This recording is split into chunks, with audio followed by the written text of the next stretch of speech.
Hi everyone, welcome back to our channel. आज की इस वीडियो में हम क्लास 9 के साउंड चैप्टर के बारे में पढ़ने वाले हैं। सबसे पहले हम साउंड चैप्टर के टॉपिक्स के बारे में देखने वाले हैं कि हम इस साउंड चैप्टर में हम कौन कौन से टॉपिक्स को पढ़ने वाले हैं। तो इस चैप्टर में हम जानेंगे कि साउंड का प्रोडक्शन कैसे होता है, यानी कि साउंड उत्पन्न कैसे किया जाता है, और साउंड हमारा किसी मीडियम में किस प्रकार उसे साउंड को प्रोपेगेट किया जाता है, और साउंड को ट्रेवल के लिए हमें एक किसकी आवश्यकता होती है। साउंड एक लॉन्गिट्यूडिनल वेव होता है, और साउंड के कुछ गुणधर्म के बारे में देखने वाले हैं, जो कि हमारा फ्रीक्वेंसी, एम्पलीट्यूड और स्पीड है। इसके बाद हम साउंड के रिफ्लेक्शन यानी कि इको, रिवर्सन और उसके यूजेस को देखने वाले हैं। फिर नेक्स्ट हम साउंड्स के रेंज यानी कि कौन सा साउंड हमारा कितना रेंज का होता है, हम उसको देखेंगे। फिर हमारा जो अल्ट्रासाउंड होता है, अल्ट्रासाउंड के हम एप्लीकेशंस को देखने वाले हैं, और लास्ट में हम ह्यूमन ईयर के स्ट्रक्चर को देखेंगे। तो सबसे पहले हम देखते हैं कि साउंड हमारा है क्या। Sound is a form of energy which produces a sensation of hearing in our ears. Sound हमारा ऊर्जा का ही एक रूप है जो हमें हमारे कानों में सुनने की अनुभूति हमें देता है। साउंड हमारा वाइब्रेशंस के थ्रू प्रोड्यूस किया जाता है, और इसके अगर साउंड के एग्जांपल्स को देखें तो sounds from various sources like humans, birds, bells, machines, vehicles, televisions, radios extra. ये सभी जितने भी हमारे पृथ्वी में जितने भी सारी चीज़ें हैं वह हमें कुछ ना कुछ साउंड प्रोड्यूस करती है। जैसे चिड़िया उड़ती है तो वह हमारे अपने पंखों को फड़फड़ाती है, जिससे कि एक ध्वनि उत्पन्न होता है। और बेल जब हम घंटा बजाते हैं तो उसमें भी हमारा एक ध्वनि उत्पन्न होता है, जो कि हमारे वाइब्रेशंस के थ्रू ही ये सारे जितने भी साउंड्स हमारे उत्पन्न होंगे वो हमारे सभी वाइब्रेशन के थ्रू ही होंगे। तो हमारा वाइब्रेशन होता क्या है? तो वाइब्रेशन का मतलब ये होता है कि हमारा कोई भी एक पॉइंट, अगर इस पॉइंट से हमारा कोई भी ऑब्जेक्ट है वो ऊपर नीचे या दाएं बाएं की ओर ऊपर नीचे हो रहा है, यानी मोशन कर रहा है, तो इससे हमारा एक साउंड प्रोड्यूस होता है। इसी साउंड को हम वाइब्रेशंस बोलते हैं। हमारे गले से जो साउंड निकलता है वो भी हमारे वाइब्रेशंस के थ्रू निकलता है। जो हमारे गले के अंदर जो वोकल कॉर्ड्स होते हैं उनके वाइब्रेशंस की वजह से हमारे मुंह से साउंड की उत्पत्ति होती है। देन हमारा नेक्स्ट टॉपिक आता है प्रोपगेशन ऑफ साउंड, यानी कि साउंड को हम किस प्रकार प्रोपगेट कर सकते हैं, उसे एक मीडियम से दूसरे मीडियम में किस प्रकार ट्रांसफ़र कर सकते हैं। Sound moves through a medium from the point of generation to the listener. जो हमारा साउंड होता है वो हमारा किसी भी मीडियम यानी कि सॉलिड, लिक्विड, गैस, ये तीनों में हमारा मूव कर सकता है। इसी के थ्रू ये हमारा साउंड एक प्लेस से दूसरे प्लेस तक हमारा मूव करता है। और जो हमारा लिसनर होता है यानी कि सुनने वाला, वो हमारे इन्हीं मीडियम्स के थ्रू सुनता है। देन हम देख लेते हैं मीडियम हमारा होता क्या है, कि यानी साउंड का मीडियम हमारा किसे बोलते हैं। द मैटर और substance through which sound is transmitted is called a medium. जो भी हमारा पदार्थ यानी कि जिसके थ्रू हम साउंड को प्रोपोगेट कर सकते हैं, उसका ट्रांसमिशन कर सकते हैं, उसे ही हम मीडियम बोलते हैं। ये मीडियम हमारे 3 तरह के होते हैं, solid, liquid and gas. Then हमारा आता है वेव। तो हमारा वेव होता क्या है? A wave is a disturbance that moves through a medium when the particles of the medium set neighbouring particles into motion. They in turn produce similar motion in others. The particles of the medium do not move forward themselves, but the disturbance is carried forward. तो wave हमारा एक disturbance है, यानी कि हमारा ये wave होता क्या है? जब भी हम सिंपली एक एग्जांपल के थ्रू वेव को समझते हैं। जब हम पानी में किसी पत्थर को डालते हैं तो हमारा जो वाटर रहता है वह वेव का फॉर्मेशन यानी कि इस तरह का मोशन करते हुए आगे की ओर डिस्टर्ब हो जाता है, और आगे की ओर चारों हमारे सभी डायरेक्शंस में मूव करने लगता है।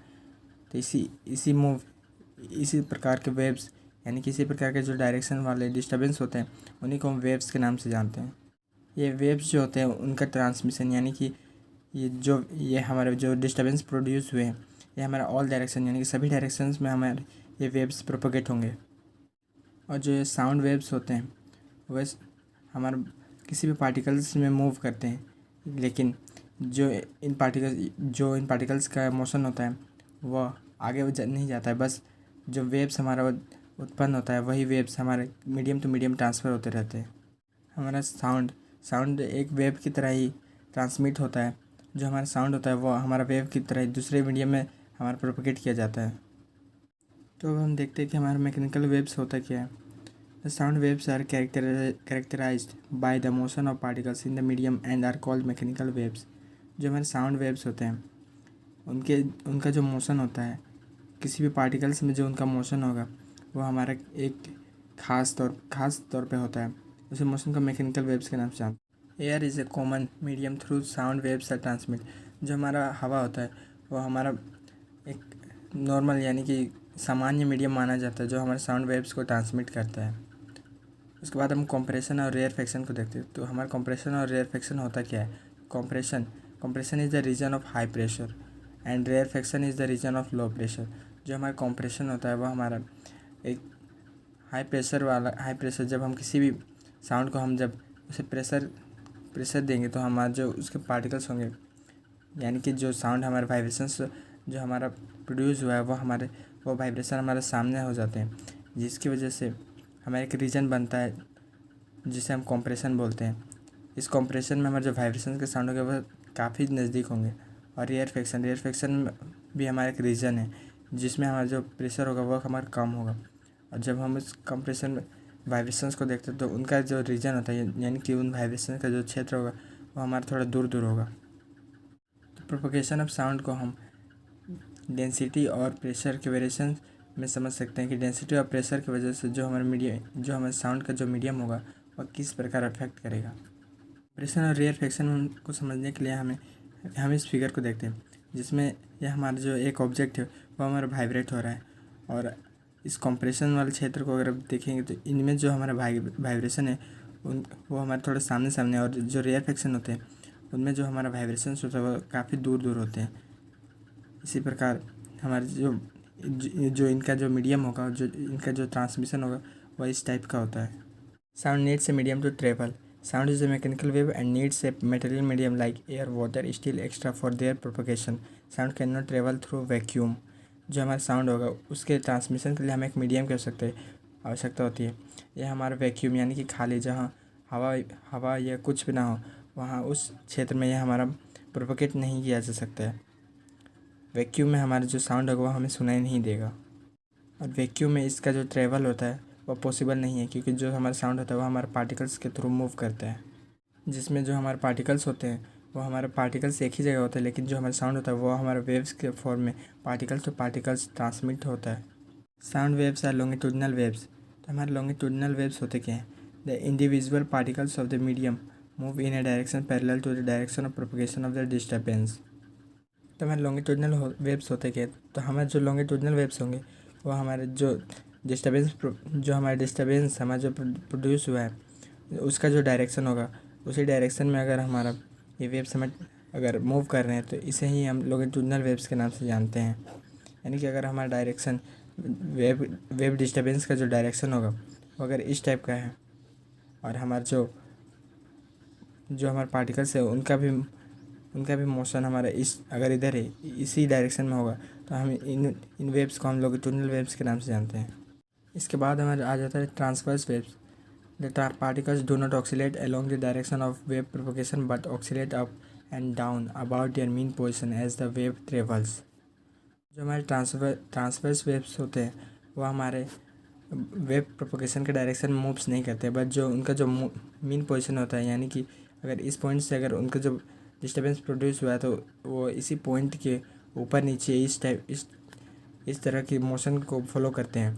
तो इन्हीं वेव्स को हम ट्रांसवर्स वेव्स के नाम से जानते हैं। ट्रांसवर्स वेव्स का जो एग्जांपल है वो हमारा लाइट होता है। अब हम साउंड वेव्स का कैरेक्टरिस्टिक्स यानी कि जो इसका गुणधर्म होते हैं हम उनके बारे में जानते हैं। जो साउंड हमारा कैसे प्रोड्यूस होता है और किन किन चीज़ों पे डिपेंड करते हैं। तो साउंड वेव्स हमारा जो होता है उसका जो पहला कैरेक्टरिस्टिक है वो है हमारा फ्रीक्वेंसी। हमारा फ्रीक्वेंसी होता क्या है? तो फ्रीक्वेंसी हमारे ऑक्सीलेशंस को बताता है कि हमारा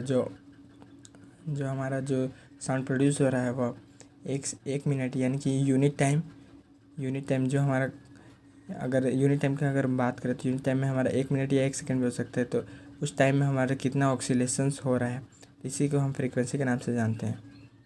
देन हमारा आता है एम्पलीट्यूड और उसके बाद हमारा स्पीड। हम तीनों को हम एक एक करके जानते हैं। फ्रीक्वेंसी को जानने के लिए हम सबसे पहले हम 3 चीज़ों को और जानते हैं, क्रेस्ट, ट्रफ एंड वेवलेंथ। जो हमारा क्रेस्ट और ट्रफ और वेवलेंथ हमारा होता क्या है? तो हमारा जो क्रेस्ट होता है वह हमारा किसी वेव्स का जो टॉप पॉइंट होता है उसे हम क्रेस्ट बोलते हैं, और जो हमारा ट्रफ होता है वह हमारा किसी भी वेव का जो सबसे नीचा पॉइंट होगा उसे हम ट्रफ के नाम से जानते हैं। और जो हमारा वेवलेंथ होता है वह हमारे टू वेव्स यानी कि दो हमारे जो ये वेव प्रोड्यूस हो रहे हैं इन वेव्स के बीच में जितना भी हमारे जो इनके बीच का जो डिस्टेंस होता है उसी को हम वेवलेंथ के नाम से जानते हैं। वेवलेंथ को हम लैम्डा से डिनोट करते हैं कि जो कि हमारा ग्रीक लेटर है। Crest a peak of the wave is called crest, जो हमारा वेव का जो चोटी होगा उसे हम क्रेस्ट बोलते हैं। और trough A valley of wave is called trough, जो हमारा वेव का जो नीचा पॉइंट है यानी कि सबसे निचला जो वैली होता है उसे हम ट्रफ के नाम से जानते हैं। Wavelength the distance between two consecutive compression और two consecutive rarefaction is called a wavelength, यानी कि जो हमारे जो वेव्स प्रोड्यूस हुए हैं वो हमारे डेंसिटी और प्रेशर के वेरिएशंस में होते हैं। तो उन दोनों जो जो हमारे वेव्स हो जो दो वेव्स हमारे जो प्रोड्यूस हुए उनके बीच के जो डिस्टेंस होगा उसी को हम लैम्डा से डिनोट करते हैं, और इसका जो एसआई यूनिट होता है वह हमारा मीटर होता है। अब हम फ्रीक्वेंसी को समझते हैं कि हमारा फ्रीक्वेंसी होता क्या है। Frequency is the number of oscillations per unit time, किसी भी यूनिट टाइम में हमारा कितना ऑक्सीलेशन यानी कितना वाइब्रेशंस हो रहा है उसी को हम फ्रीक्वेंसी के नाम से जानते हैं। फ्रीक्वेंसी को हम म्यू से डिनोट करते हैं। And it can count number of compression और rarefaction that cross per unit time. जो हमारा फ्रीक्वेंसी होता है वो हमारे कॉम्प्रेशन और रेयरफेक्शन को भी पर यूनिट टाइम में काउंट कर सकता है। कॉम्प्रेशन हम कॉम्प्रेशन और रेयरफेक्शन को हमने पहले ही समझा कि कॉम्प्रेशन हमारा होता क्या है। तो जो हमारा वेव्स होता है वो हमारे डेंसिटी और प्रेशर के वेरिएशंस में होता है। तो जो हमारा कॉम्प्रेशन होगा वो हाई प्रेशर वाला रीजन होता है, यानी कि जिसमें हमारे जो वाइब्रेशंस होंगे वो काफ़ी क्लोजली होंगे। और रेयरफेक्शन में हमारा जो रेंज होता है, जो हमारे वाइब्रेशंस का जो रेंज होगा वो हमारे काफ़ी दूर दूर होंगे। और फ्रीक्वेंसी का जो एसआई यूनिट होता है वो हमारा हर्ट्ज होता है, जिसे हम एच के नाम से एच डिनोट करते हैं। और फ्रीक्वेंसी का जो फार्मूला होता है वो 1/t होता है, जहाँ t equal to time period होता है। The time period taken for one complete oscillation is called time period. जो भी टाइम हमारा टाइम पीरियड होता है क्या है, किसी भी ऑक्सीलेशन को कंप्लीट करने में हम जितना टाइम लिया जाता है उसी को हम टाइम पीरियड के नाम से जानते हैं। फ्रीक्वेंसी में हमारा एक टर्म आता है पिच, कि हमारा पिच होता है क्या। The frequency of an emitted sound is called its pitch. किसी भी साउंड का जो हमारा फ्रीक्वेंसी निकलता है उसे ही हम पिच के नाम से जानते हैं। अब जो हमारा पिच होता है वो हमारा फ्रीक्वेंसी का डायरेक्टली प्रोपोर्शनल होगा, यानी कि जितना हमारा फ्रीक्वेंसी प्रोड्यूस होगा उतना ही हमारा पिच भी प्रोड्यूस होगा। High pitch sound correspond to more number of compression and rarefaction passing a fix point per unit time. High pitch के जो हमारा साउंड जो प्रोड्यूस होता है वह हमारे कॉम्प्रेशन और रेयरफेक्शन के फिक्स पॉइंट के यूनिट टाइम में प्रोड्यूस होगा। यहाँ पे हमें दो वेव दिए गए हैं जिसमें हमारे हाई पिच और लो पिच के साउंड को डिनोट किया गया है। हमारा जो हाई पिच होता है उसमें जो हमारी फ्रीक्वेंसी होती है वो भी हमारा हाई होता है, और लो पिच के लिए हमारा जो फ्रीक्वेंसी होगा हम वो भी हमारा लो होगा। तो अगर हम लो पिच के लिए साउंड के अगर देखें तो उसमें हमारा जो वेव होता है उनमें जो वाइब्रेशंस होंगी वो हमारे इनकी फ्रीक्वेंसी हमारे दूर दूर होती है। जो फ्रीक्वेंसी होता है वो हमारा एक यूनिट टाइम में वाइब्रेशंस को काउंट करता है। तो हम देखते हैं कि जो हमारा लो पिच होता है उस लो पिच वाले साउंड में जो हमारा फ्रीक्वेंसी होता है वो हमारा थोड़ा लो होता है, और जो हमारा हाई पिच वाला जो साउंड होता है उसमें जो हमारा फ्रीक्वेंसी होगा वो ज़्यादा होता है। तो इसका वेव हमारे इस टाइप का बनता है। एम्पलीट्यूड, जिसका हिंदी मीनिंग होता है आयाम। ये सिंपली होता क्या है कि ये हमारा ये हमारा सिंपली मैक्सिमम मैग्नीट्यूड को डिनोट करता है कि किसी भी मीडियम में हमारा जो मीन वैल्यू होता है उसके दोनों साइड कितना हमारा जो वाइब्रेशंस, यानी कि अगर इसे हम समझने के सिंपली एक ढोल का एग्जांपल लेते हैं। लाउडनेस और softness of a sound is determined basically bye it's amplitude. Amplitude की वजह से हम किसी भी साउंड की लाउडनेस और सॉफ्टनेस को हम ज्ञात कर सकते हैं। The amplitude of a sound depend upon the force which an object is made to vibrate. Amplitude का साउंड हमारा जो फोर्स अप्लाई होता है किसी भी ऑब्जेक्ट में हम उससे साउंड प्रोड्यूस करने के लिए जो फोर्स अप्लाई करते हैं उस पर डिपेंड करता है कि वो कितना वाइब्रेट होगा। Larger sound can travel a larger distance as it is associated with higher energy. जो हमारा लार्जर यानी कि ज़्यादा तेज़ का जो साउंड होता है उसे ट्रेवल करने के लिए हमें लार्जर डिस्टेंस यानी कि ज़्यादा डिस्टेंस का नीड होता है, और इस डिस्टेंस को कवर करने के लिए हमें हाई एनर्जी की आवश्यकता होती है। हम एम्पलीट्यूड के वेव को समझने के लिए हम इस टाइप के ग्राफ को देखते हैं, जिसमें सॉफ्ट साउंड हैज़ एम्पलीट्यूड।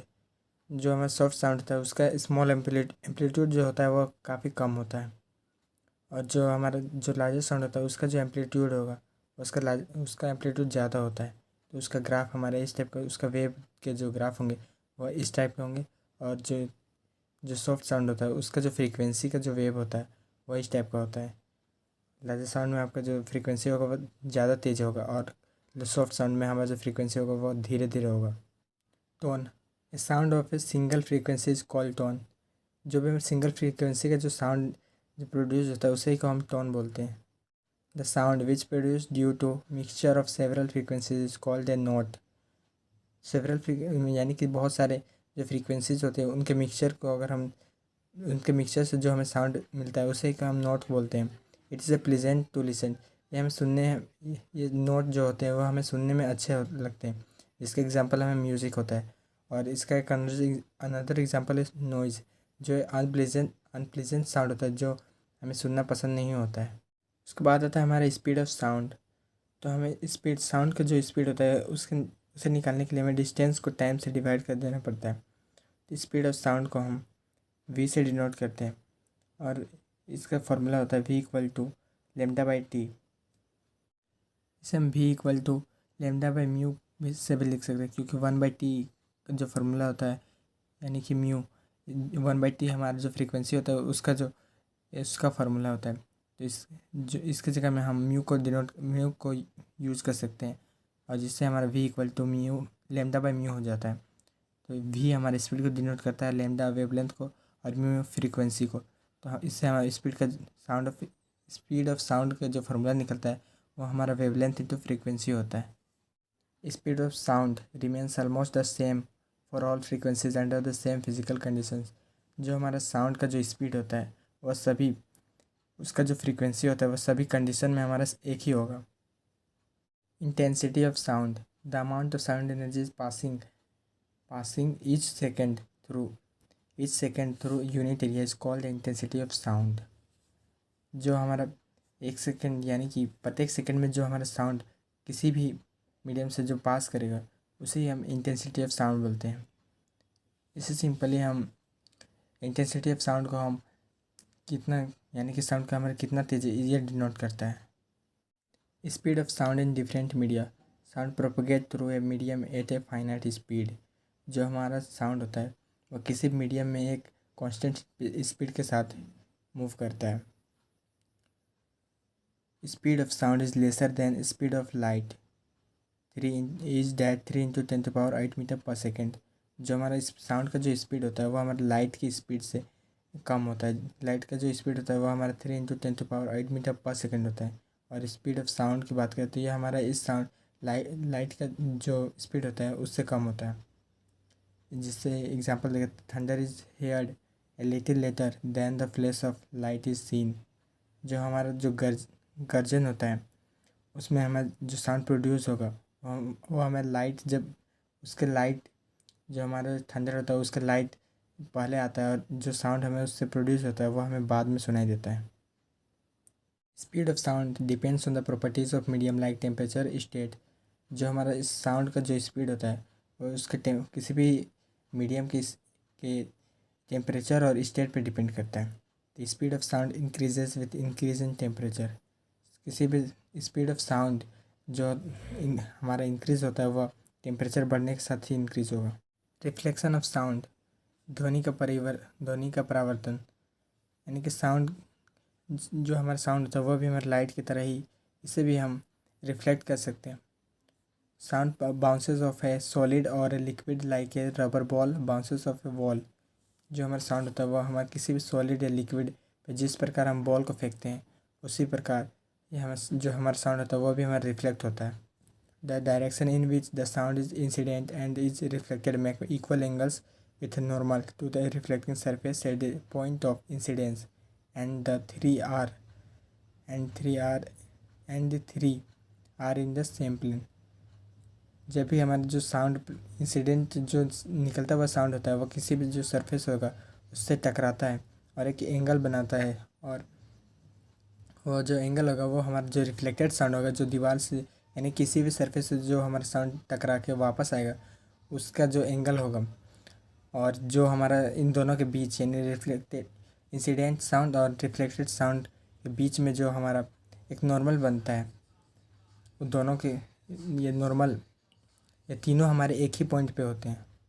तो इससे हम बोल सकते हैं कि जो हमारा साउंड होता है वो हमारा लाइट की तरह ही होता है, क्योंकि लाइट में भी जो हमारे लाइट रेज होते हैं वो हमारे सिंपली एक ही पॉइंट पे जो इंसिडेंट लाइट और रिफ्लेक्टेड जो रेज होते हैं वो तीनों और जो नॉर्मल होता है तीनों एक ही प्लेन पे होते हैं, और उसमें भी जो इंसिडेंट एंगल होता है और रिफ्लेक्टेड एंगल होता है दोनों सेम ही होता है। इको यानी कि गूंज, the sound must go to the obstacle and reach back the ear of the listener on reflection after 0.1 second. जो हमारा साउंड होता है यानी कि गूंज जो होता है वो किसी भी यानी कि ये हमारा कब प्रोड्यूस होगा, जब हमारा कोई भी साउंड किसी भी ऑब्स्टेकल यानी कोई भी जो मटेरियल है उससे टकरा के हमारे कानों में यानी कि रिफ्लेक्शन के थ्रू जो 0.1 सेकेंड में जो सुनाई देता है उसी को हम इको बोलते हैं। Echo may be heard more than once due to successive और multiple reflections। जो हमारा इको होता है वो हमारे एक बार और कई बार सुनाई दे सकता है, जो यह हमारा सिंपली रिफ्लेक्शन ऑफ लाइट की वजह रिफ्लेक्शन ऑफ साउंड की वजह से ही होता है।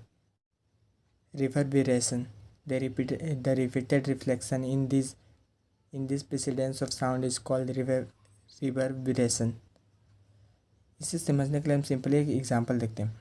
इन एन ऑडिटोरियम और big hall excessive reverberation is highly undesirable।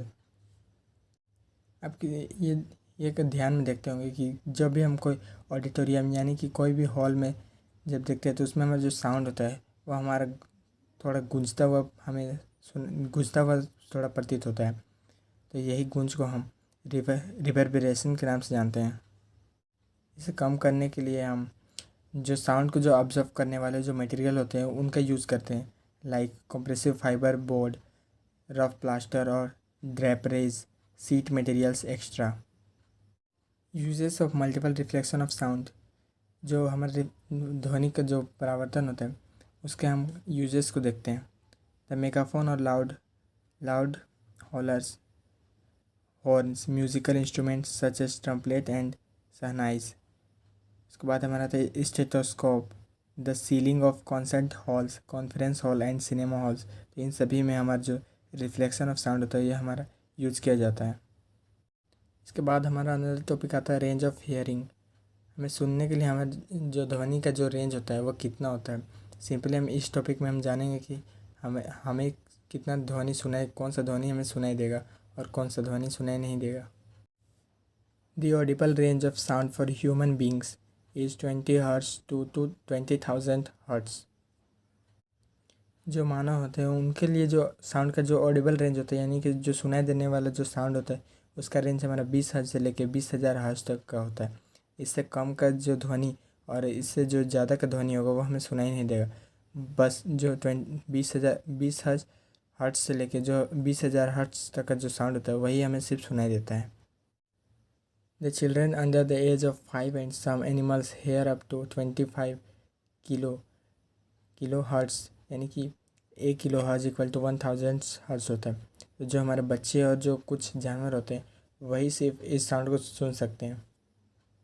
उसके बाद हमारा आता है इंफ्रासोनिक साउंड्स। इंफ्रासोनिक साउंड्स हमारे होते क्या हैं? तो sound of frequencies below 20 hertz are called infrasound और इंफ्रासोनिक साउंड।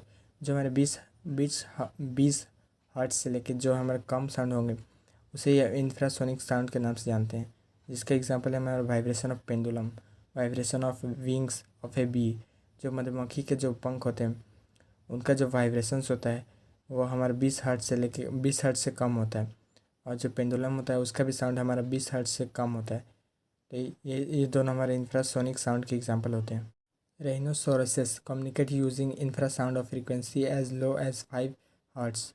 जो हमारे rhinoceros होते हैं वो हमारे वो बात करने के लिए जो साउंड यूज़ करते हैं वो हमारा इंफ्रासाउंड होता है, यानी कि इनका जो फ्रीक्वेंसी होगा वो हमारा 5 हर्ट्ज़ तक का होता है।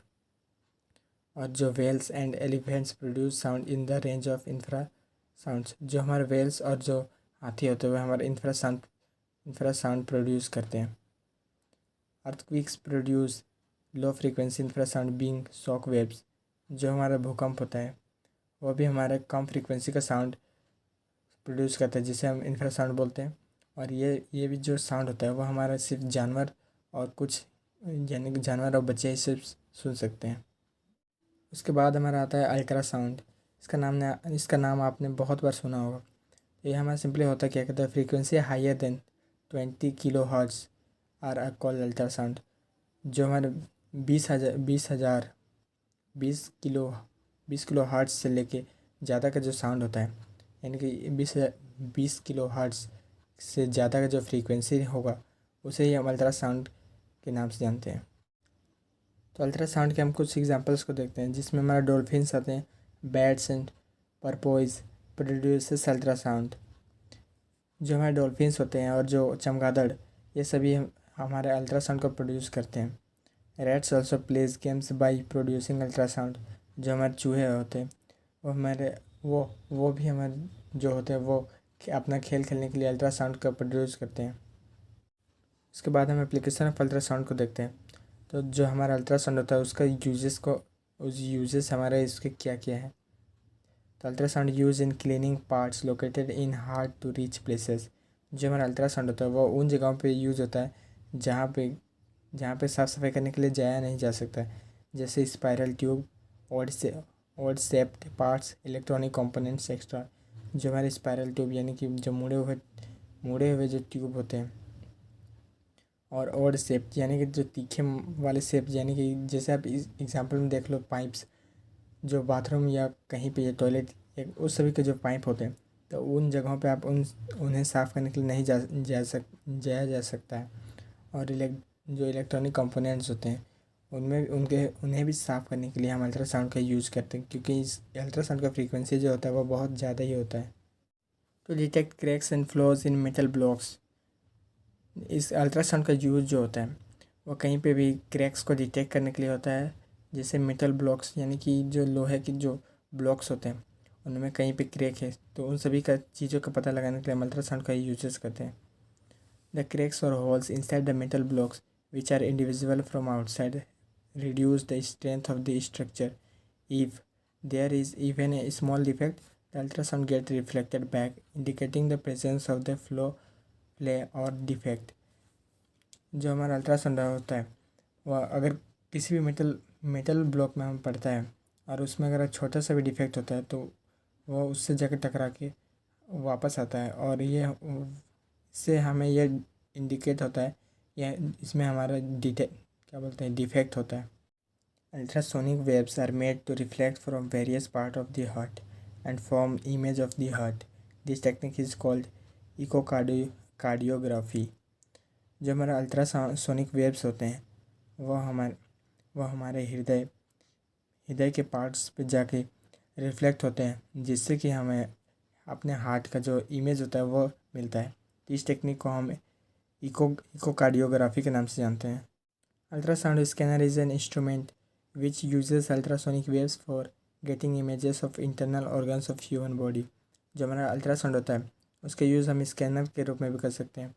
जैसे आप हमारे जो इंटरनल ऑर्गन्स होते हैं, जो शरीर के अंदर जो हमारे ऑर्गन्स होते हैं उनका इमेज लेने के लिए हम अल्ट्रासाउंड का यूज़ करते हैं। अल्ट्रासाउंड में भी employed to break small stones formed in the kidney into fine grains. These grains later get flushed out with urine।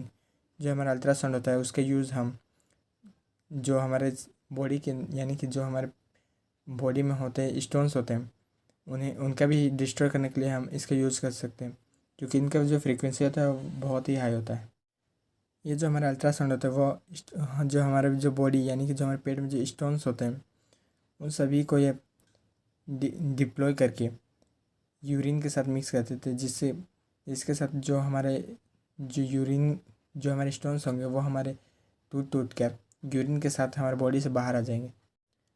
इसके बाद हमारा एक टॉपिक आता है सोनार। सोनार हमारा होता क्या है? तो ये भी हमारे एक अल्ट्रासाउंड का ही एग्जांपल है, जिसमें हम इसका यूज़ हम समुद्र के अंदर करते हैं कि समुद्र हमारा कितना गहरा है, उसका पता लगाने के लिए हम इस टेक्निक का यूज़ करते हैं। Sonar stand for sound navigation and ranging. Sonar is a device that uses ultrasonic waves to measure the distance, direction and speed of underwater objects। तो इसका यूज़ हम समुद्र के अंदर डायरेक्शन और डिस्टेंस और स्पीड ऑफ वाटर, यानी कि जो पानी के अंदर पानी का जो स्पीड है उसका पता लगाने के लिए हम सोनार का यूज़ कर सकते हैं। यह हमारा एक डिवाइस होता है जो अल्ट्रासोनिक वेव्स का यूज़ करता है। Sonar consist of a transmitter and a detector and is installed in a boat और ए शिप। सोनार जो होता है वो हमारा एक ट्रांसमीटर और एक डिटेक्टर उसमें लगे होते हैं, और ये हमारे सिंपली बोट और शिप में इसका यूज़ होता है। The transmitter produces and transmits ultrasonic waves. These waves travel through water and after striking the objects on the seabed get reflected back and are sensed by the detector।